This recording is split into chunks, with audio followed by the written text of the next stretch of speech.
سورۃ النساء پارہ نمبر 5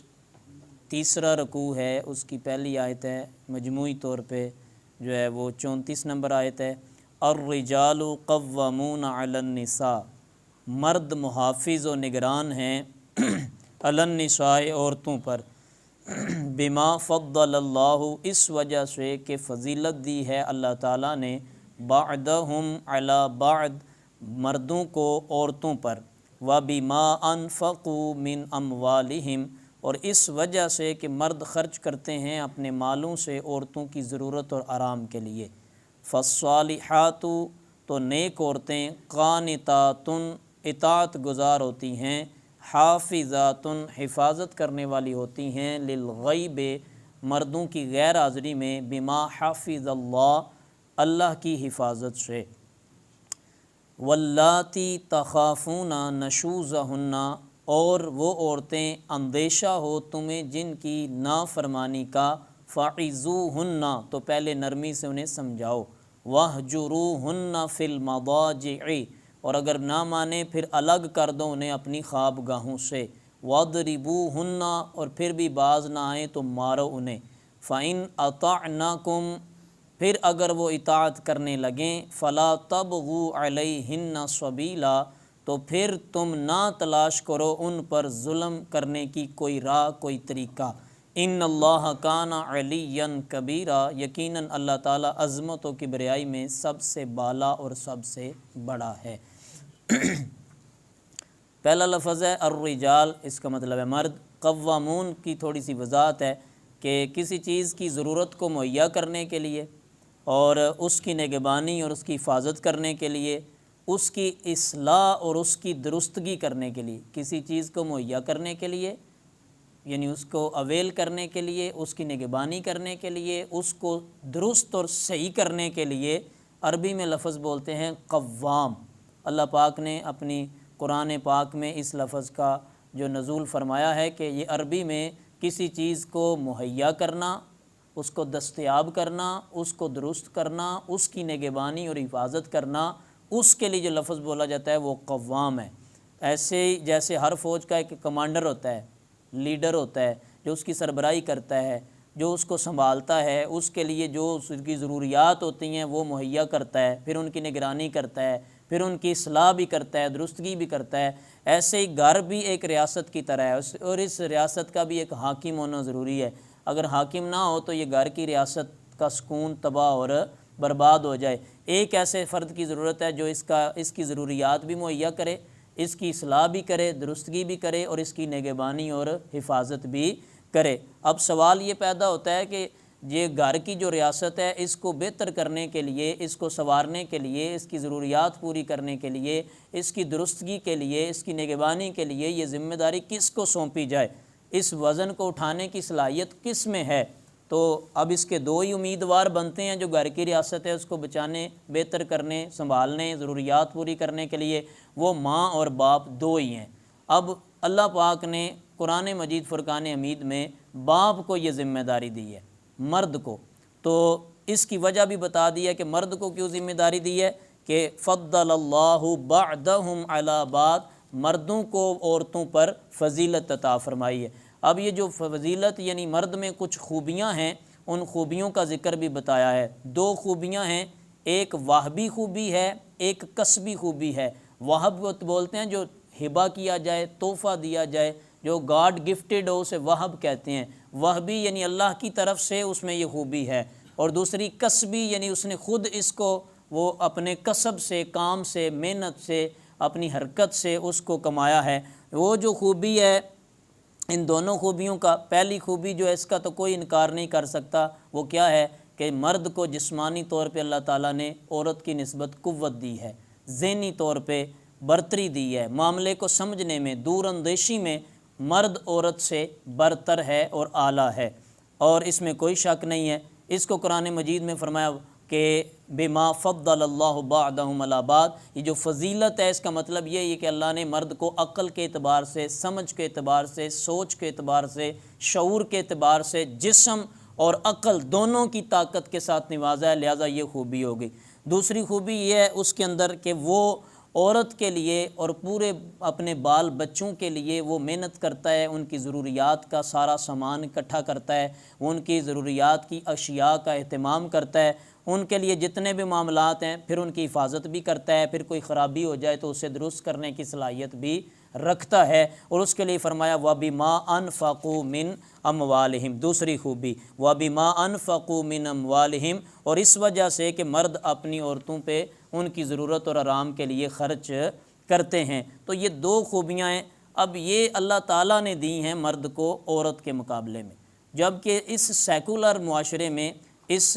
جدیدیت کے نشے میں مست معاشرے میں آج کی عورت یہ سمجھتی ہے کہ مرد کے زیر اثر رہنا، مرد کے زیر حفاظت رہنا، یا مرد کا ہمیں اشیاء لحاظ کے ضروریات کی چیزیں دینا یا ہماری بہتری کے لیے کوئی بات کرنا، یہ تو مرد کی غلامی کا توق ہے جو ہمارے گلے میں ڈال دیا ہے۔ یہ عورت کی غلط فہمی ہے۔ یہ وہ عورت جو یہ کہتی ہے، اس عورت کا انجام کتنا برا ہوتا ہے وہ بھی معاشرے کے سامنے ہے، کیونکہ وہ عورت اپنے آپ کو مرد کی حفاظت میں رہنا، مرد کا اس کے لیے ضروریات زندگی مہیا کرنا، مرد کا اس کی اصلاح اور درستگی اور بہتری کا اسے کہنا، جو اپنے لیے اس کو توق سمجھتی ہے، وہ حقیقتاً اللہ کے قانون کے خلاف جا رہی ہے، اور جو اللہ کے قانون کے خلاف ہوگا پھر وہ تو نقصان ہی کرے گا۔ حالانکہ اس میں عورت کو اللہ تبارک و تعالیٰ نے جو مرد کے حقوق ہیں عورت کے ذمے، ایسے ہی عورت کے حقوق ہیں مرد کے ذمے، دونوں کے حقوق رکھے ہیں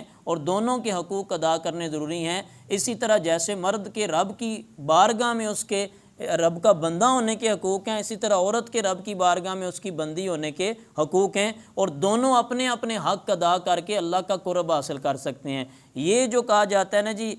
ہمیں توق ڈال دی ہے، ہم مردوں کے زیر اثر رہیں، اس کے لیے مختلف قسم، میرا جسم میری مرضی، ہم جو کریں جو مرضی کریں، اس طرح کے پھر عورت مارچ، یہ جو معاملات ہو رہے ہیں ہمارے معاشرے کے اندر، تو یہ قطعاً اسلام کے اور قرآن کے اور شریعت مصطفیٰ صلی اللہ علیہ وسلم کے دیے ہوئے نہیں، بلکہ یہ کسی سے باہر سے جو ہے وہ امپورٹ کیے ہوئے ہیں، اور ہمارے اوپر یہ خیالات، یہ تصورات اور یہ سوچ مسلط کر کے ہماری ہی ماؤں بہنوں بیٹیوں کو نہ صرف اسلام سے دور کیا جا رہا ہے بلکہ ہمارے گھروں اور ہمارے معاشرے کو تباہی کا پیش خیمہ بنانے کی کوشش کی جا رہی ہے۔ جبکہ اسلام کو جو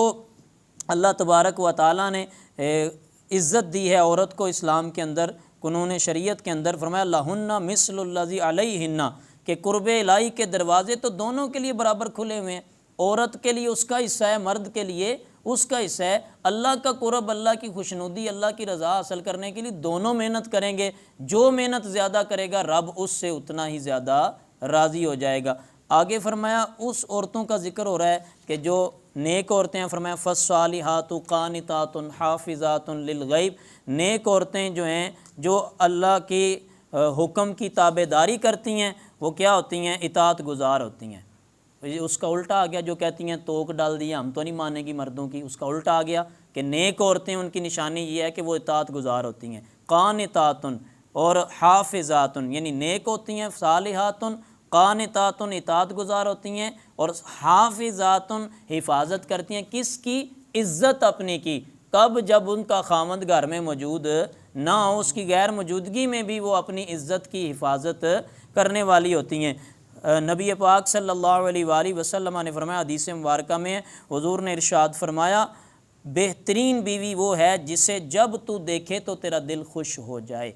اور فرمایا اسے حکم کرے تو وہ تیری اطاعت کرے، اور اگر تو کہیں باہر جائے وہ تیری غیر حاضری میں اپنی عزت کی اور تیرے مال کی حفاظت کرے۔ حضرت ابو ہریرہ رضی اللہ تعالیٰ عنہ سے روایت ہے، امام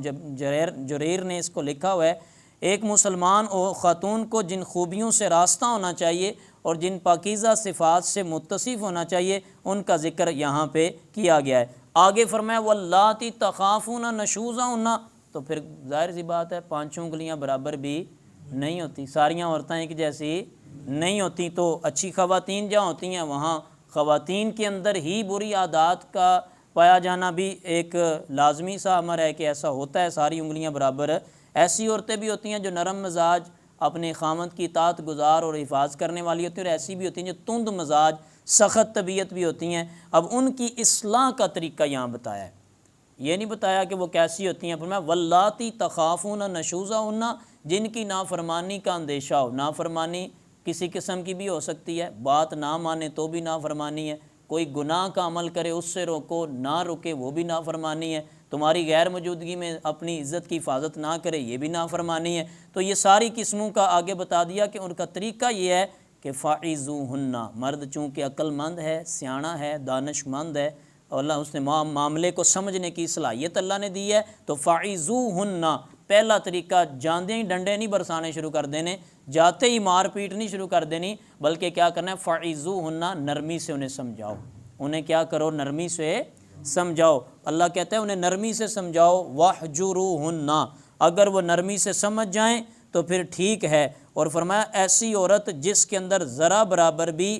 عزت نفس ہوگی اور احساس ہوگا وہ نرمی سے سمجھانے سے ہی سمجھ جائے گی. پھر فرمایا اگر وہ نہ سمجھے تو وَاحْجُرُوهُنَّ فِي الْمَضَاجِعِ, اپنے بستر ان سے الگ کر دو.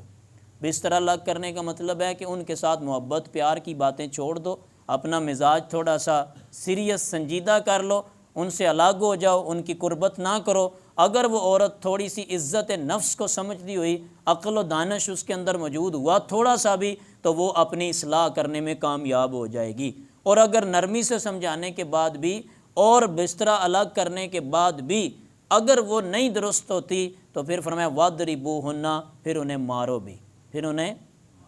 اب یہ مسئلہ ہے کہ مارنا کتنا ہے, یہ اہم چیز جو ہے وہ یہ ہے. وہ اس حوالے سے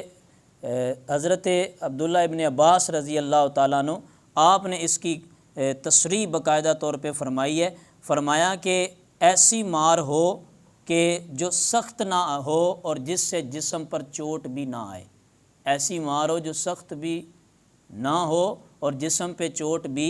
نہ آئے. تو انہوں نے طریقہ جو بتایا وہ کہتے ہیں اگر عورت کو مارنے کی نوبت آئے تو مسواک یا اس قسم کی کسی ہلکی پھلکی چیز سے مارے.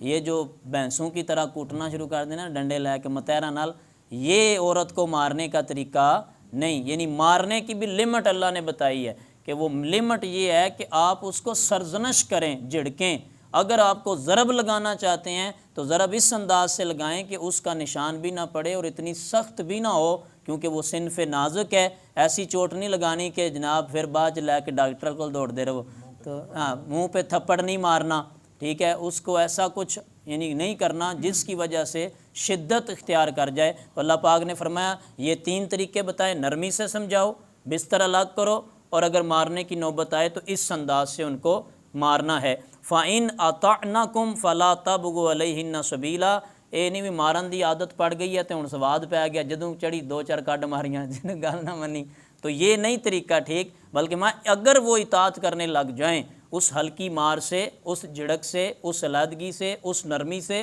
اگر وہ گناہ سے نافرمانی سے باز آ جائیں پھر فَلَا تَبْغُوا عَلَيْهِنَّ سَبِيلًا, پھر انہیں مارنے کے راہ نہیں ڈھونڈتے رہنے, بہانے نہیں بنانے بھائی ان کو حرکت کرے تو میں انہوں ماراں. یہ طریقہ نہیں ہے. ان اللہ کان علیٰ کبیرہ, بے شک اللہ تعالیٰ عظمت و کبریائی میں سب سے بالا اور سب سے بڑا ہے. یعنی اللہ تبارک و تعالیٰ تمہیں دیکھ رہا ہے, اب تم خدا نہ بن جانا ہر طرف, یعنی کہ اس کے دوسرے لفظوں میں یوں کہہ لیں, خدا تو نہیں کہہ سکتے, بند کر دو.